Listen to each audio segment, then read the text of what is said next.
Dinesh sir ಒಂದ್ ನಿಮಿಷ ಹಾಗೆ ಸಂಪರ್ಕದಲ್ಲೇ ರೀ. ನಾವು ಒಂದು ವಿಜುವಲ್ಸ್ ತೋರಿಸ್ತಾ ಇದೀವಿ, ಸಿಸಿಟಿವಿ ದೃಶ್ಯಾವಳಿಯನ್ನ.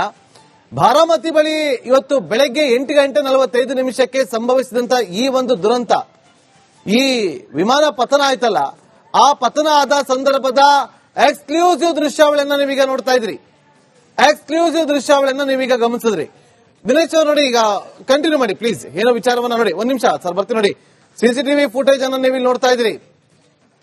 8:45 ಆಗಿರುತ್ತೆ.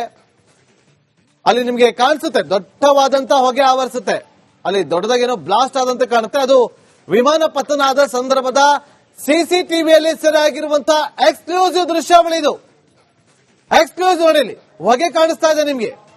8:46 ಸರಿಯಾಗಿ ಅಲ್ಲಿ ದೊಡ್ಡದಾಗಿ ದಟ್ಟವಾದಂತಹ ಹೊಗೆ ಆವರಿಸಿಕೊಳ್ಳುತ್ತೆ. ಅದು ಮಹಾರಾಷ್ಟ್ರದ ಡಿಸಿಎಂ ಪವಾರ್ ಅವರು ಇದ್ದಂತಹ ವಿಮಾನ ಪತನಗೊಂಡ ಸಂದರ್ಭದ ದೃಶ್ಯಾವಳಿ, ಎಕ್ಸ್ಕ್ಲೂಸಿವ್ ದೃಶ್ಯಾವಳಿ, ಸಿಸಿಟಿವಿ ದೃಶ್ಯಾವಳಿಯನ್ನು ನಿಮಗೆ ನಮ್ಮ ಸ್ಕ್ರೀನ್ ಮೇಲೆ ಗಮನಿಸ್ತಾ ಇದ್ದೀವಿ ನೋಡಿ. ಯಾವ ರೀತಿಯಾಗಿ ಅಲ್ಲಿ ಬ್ಲಾಸ್ಟ್ ಆಯ್ತು ಅಂದ್ರೆ ಅದು ಪತನ ಆದ ಸಂದರ್ಭದಲ್ಲಿ ಅದು ಅಷ್ಟು ದೊಡ್ಡ ಮಟ್ಟದಲ್ಲಿ ಹೊಗೆ ಆವರಿಸಿರೋದು ನೋಡಿ. ಇಲ್ಲಿ 8:46 ಎಕ್ಸಾಕ್ಟ್ 8 ಗಂಟೆ, ಬೆಳಗ್ಗೆ 8:46 2 ನೋಡಿ. ಅಲ್ಲಿ ಕಾಣಿಸುತ್ತೆ ನಿಮಗೆ ದೃಶ್ಯಾವಳಿಯಲ್ಲಿ, ನಮ್ಮ ಸ್ಕ್ರೀನ್ ನೋಡಿ. ನೋಡಿ ಬೆಂಕಿ ಯಾವ ರೀತಿಯಾಗಿ ಅದು ಹರಡುತ್ತೆ ಅಂತೇಳಿ. ಈಗ ಇದೆಲ್ಲವನ್ನು ಕೂಡ ಫುಟೇಜ್ ಗಳನ್ನ ಕಲೆಕ್ಟ್ ಮಾಡುವಂತ ಕೆಲಸವನ್ನ ಅಧಿಕಾರಿಗಳು ಮಾಡ್ತಿದ್ದಾರೆ. ಪತನ ಹೇಗಾಗಿರ್ಬಹುದು ಅನ್ನೋದ್ರ ಬಗ್ಗೆ ಮಾಹಿತಿಯನ್ನ ಕಲೆ ಹಾಕ್ತಿದ್ದಾರೆ. ಹಲವು ಅನುಮಾನಗಳು ಕೂಡ ಈಗ ವ್ಯಕ್ತವಾಗ್ತಾ ಇದೆ. ಆದ್ರೆ ಇವತ್ತು ಬೆಳಗ್ಗೆ ಸಂಭವಿಸಿದಂತ ಈ ದುರಂತದಲ್ಲಿ 6 ಜನ ಮೃತಪಟ್ಟಿದ್ರು. 6 ಜನ ಆರಂಭದಲ್ಲಿ ಗಂಭೀರವಾಗಿ ಗಾಯಗೊಂಡಿದ್ದಾರೆ ಅಂತ ಹೇಳಲಾಗ್ತಾ ಇತ್ತು ಎಲ್ಲರೂ. ಆದ್ರೆ ಅದಾದ ನಂತರ ಅಧಿಕೃತವಾಗಿ ಘೋಷಣೆ ಆಗುತ್ತೆ, ಘಟನೆಯಲ್ಲಿ 6 ಜನ ಮೃತಪಟ್ಟಿದ್ದಾರೆ ಅಂತೇಳಿ. ಆ ಸಂದರ್ಭದ ಎಕ್ಸ್ಕ್ಲೂಸಿವ್ ದೃಶ್ಯಾವಳಿ ನಮ್ಮ ಸ್ಕ್ರೀನ್ ಮೇಲೆ ನೋಡ್ತಾ ಇದ್ರಿ. ದಿನೇಶ್ ಸರ್ ಮಾತಾಡ್ತಾ ಇದ್ರು. ದಿನೇಶ್ ಸರ್, ಏನಾಗಿರಬಹುದು ಅನ್ನುವ ಅನುಮಾನಗಳು ವ್ಯಕ್ತವಾಗ್ತಾ ಇದೆ. ಏನಾಗಿರ್ಬೋದು ನಿಮ್ಮ ಪ್ರಕಾರ? ನೋಡಿ, ಒಂದು ಈಗ ಸಿಸಿಟಿವಿ ದೃಷ್ಟಿಯಲ್ಲಿ ನೀವೇನ್ ತೋರಿಸಿದಿರಿ, ಇದರಿಂದ ಒಂದು ರುಜುವಾತಾಗತ್ತೆ, ಏನು ಮಂಜು ದಟ್ಟವಾಗಿದೆ ಅಲ್ಲ ಅಂತ. ಮಂಜು ದಟ್ಟವಾಗಿ ಏನು ಕಾಣಿಸ್ತಾ ಇಲ್ಲ. Visibility is very clear. ನಿಮಗೂ ಕಾಣಿಸ್ತಾ ಇದೆ, ನನಗೂ ಕಾಣಿಸ್ತಾ ಇದೆ. So that thing is ruled out by this particular CCTV. That is number 1. So impact ಆದಾಗ ಈ ತರ explosions is quite common. But ನಾನು ಮೊದಲೇ ಹೇಳಿದಾಗೆ ಈ ತರ ಘಟನೆಗಳು ಸಡನ್ ಆಗಿ ಇನ್ವಾಲ್ವಿಂಗ್ ಇನ್ ಏರ್ಕ್ರಾಫ್ಟ್ ಆದಾಗ ಅನುಮಾನಗಳು ಬರೋದು ಸಹಜ. ಅದಕ್ಕೆ ಉತ್ತರ ತನಿಖೆ ಮಾತ್ರ.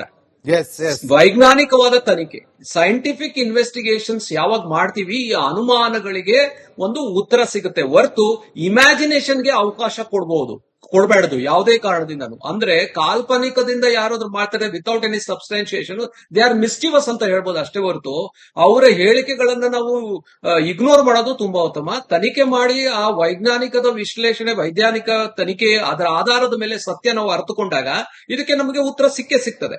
ಬಟ್ ಈ ಸಿಸಿಟಿವಿಯಿಂದ definitely it is quite visible that the fog is not a criteria. ಯಾಕಂದ್ರೆ ಕ್ಲಾರಿಟಿ ಮತ್ತೆ ಡಿಸ್ಟೆಂಟ್ ವಿಷನ್ ಚೆನ್ನಾಗಿ ಕಾಣಿಸ್ತಾ ಇದೆ.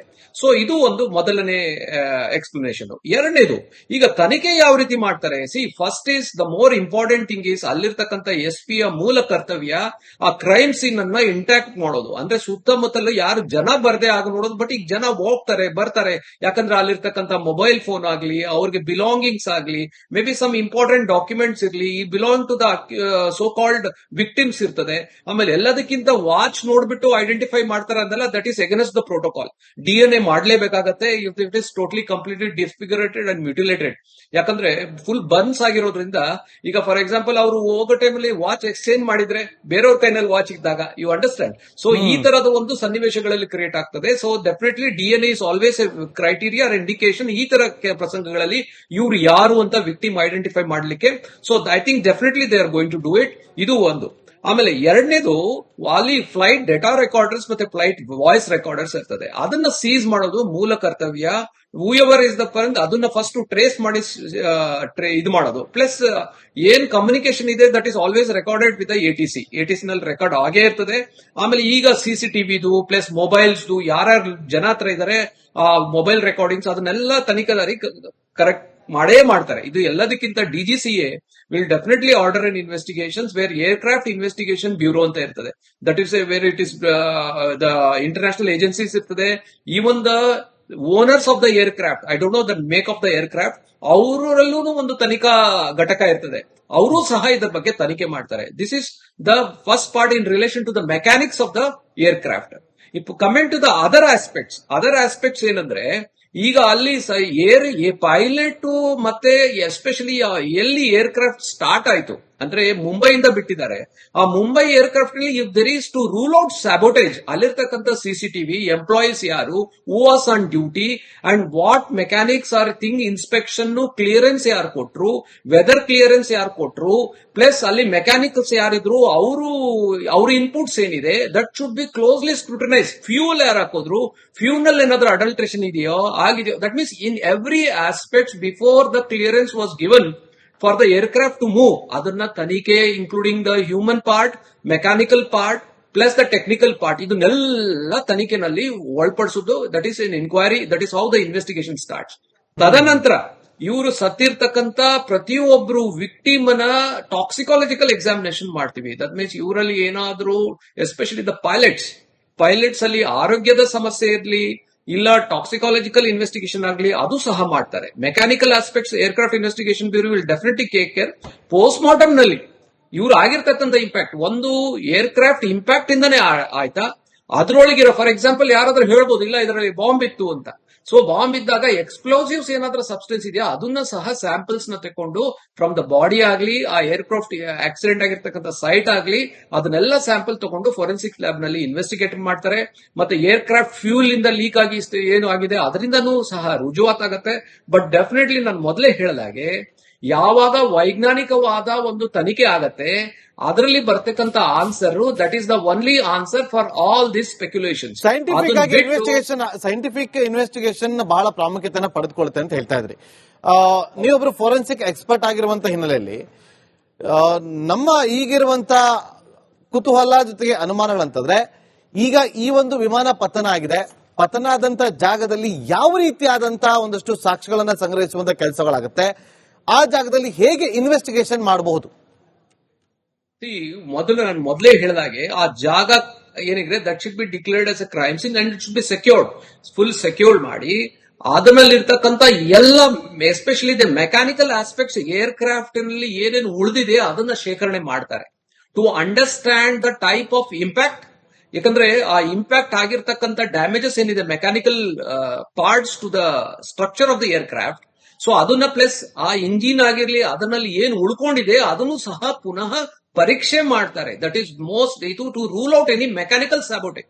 ಅಂಡ್ ಸೆಕೆಂಡ್ಲಿ ಆ ಫ್ಲೈಟ್ ಡೇಟಾ ರೆಕಾರ್ಡರ್ಸ್ ಮತ್ತೆ ವಾಯ್ಸ್ ರೆಕಾರ್ಡರ್ಸ್ ಅಲ್ಲಿ ಫ್ಲೈಟ್ ಡೇಟಾ ರೆಕಾರ್ಡ್ಸ್ ನಲ್ಲಿ ಆ ಹಂತದಲ್ಲಿ ಹೈಟ್ ಎಷ್ಟಿತ್ತು, ವಿಂಡ್ ಸ್ಪೀಡ್ ಎಷ್ಟಿತ್ತು, ಟೆಂಪರೇಚರ್ ಎಷ್ಟಿತ್ತು, ಪ್ಲಸ್ ಇದು ಕೋಆರ್ಡಿನೇಟ್ಸ್ ಯಾವ ರೀತಿ ಇದೆ, is there any mechanical failure, every data will be recorded and that can be decoded later. That is number one. And ಮೂರನೇದು ವಾಯ್ಸ್ ರೆಕಾರ್ಡ್ ನಲ್ಲಿ ಇವ್ರ ಎಕ್ಸ್ಚೇಂಜಸ್, ಪ್ಯಾಸೆಂಜರ್ಸ್ ಮತ್ತೆ ಪೈಲಟ್ ಇಂದ ಎಕ್ಸ್ಚೇಂಜಸ್ ಏನು, ಪೈಲಟ್ ಇಂದ ATC ಗೆ ಎಕ್ಸ್ಚೇಂಜಸ್ ಏನು, ಅದು ಸಹ ರೆಕಾರ್ಡ್ ಆಗಿರುತ್ತೆ. So that is a valuable piece of evidence to understand the possible reason for the accident. So ಅದು ಆ ಕ್ರೈಮ್ ಸೀನ್ ನಲ್ಲಿ ಸಿಗುತ್ತೆ. ಎಲ್ಲದಕ್ಕಿಂತ ಏನಾದ್ರೂ ಎಕ್ಸ್ಪ್ಲೋಷನ್ಸ್ ಏನಾದ್ರೂ ಉಪಯೋಗಿಸಿದ್ರೆ ಅಲ್ಲಿರ್ತಕ್ಕಂಥ ಬರ್ನ್ ಸಬ್ಸ್ಟೆನ್ಸ್ ಅಲ್ಲಿ ಆ ಕೆಮಿಕಲ್ಸ್ ಸಿಗ್ತದೆ. ಪೆಟ್ರೋಲ್ ಇಂದ ಅಲ್ಲಿ ಗಾಡಿನಲ್ಲಿ ಏರ್ಕ್ರಾಫ್ಟ್ ನಲ್ಲಿ ಇರ್ತಕ್ಕಂಥ ಪೆಟ್ರೋಲ್ ಇಂದ ಎಕ್ಸ್ಪ್ಲೋಷನ್ ಆಗಿದ್ರೆ ಅದ್ರದ್ದು ಆಕ್ಸಿಲರೆಂಟ್ಸ್ ಏನಿದೆ ಅದು ಸಹ ಆ ಜಾಗದಲ್ಲಿ ಸಿಗುತ್ತೆ. ಪ್ಲಸ್ ಇವ್ರ ಜನಕ್ಕೆ ಸೇರ್ತಕ್ಕಂಥ ವಸ್ತುಗಳ ಆಧಾರದ ಮೇಲೆ ಯಾರು ಏನು ಅಂತ ಒಂದು preliminary identification, plus of course DNA confirms the identification. ಇದನ್ನೆಲ್ಲಾನು ಆ ಜಾಗದಲ್ಲಿ ಫೋರೆನ್ಸಿಕ್ ಇನ್ವೆಸ್ಟಿಗೇಟರ್ಸ್ ಕಲೆಕ್ಟ್ ಮಾಡಬೇಕಾಗತ್ತೆ, ಸೆಕ್ಯೂರ್ ಮಾಡಬೇಕಾಗತ್ತೆ, ಮತ್ತು ಅದನ್ನ ಮುಂದೆ ಒಂದು ಲ್ಯಾಬ್ ನಲ್ಲಿ ಅನಾಲಿಸಿಸ್ ಮಾಡಬೇಕಾಗತ್ತೆ. ಇದರ ಆಧಾರದ ಮೇಲೇನೆ then they can come in to a conclusion ಇದು ಆಕ್ಸಿಡೆಂಟ್ ಸಾಬೋಟೇಜ. ಅದಕ್ಕೂ ಮುಂಚೆ ಇದು ಬೇರೆ ಏನೋ ಅನುಮಾನ ಇದೆ ಅಂತ ಅನುಮಾನ ವ್ಯಕ್ತಪಡಿಸೋದು ನಿಜ, ಒಳ್ಳೇದು, ಬಟ್ ಅದಕ್ಕೆ ಉತ್ತರ ಹುಡುಕೋದು ತುಂಬಾ ಸೂಕ್ತ. ಅದು ಬಿಟ್ಟು ಇದೇ ಆಗಿದೆ ಅಂತ ಹೇಳೋದು ಮೂರ್ಖತನ.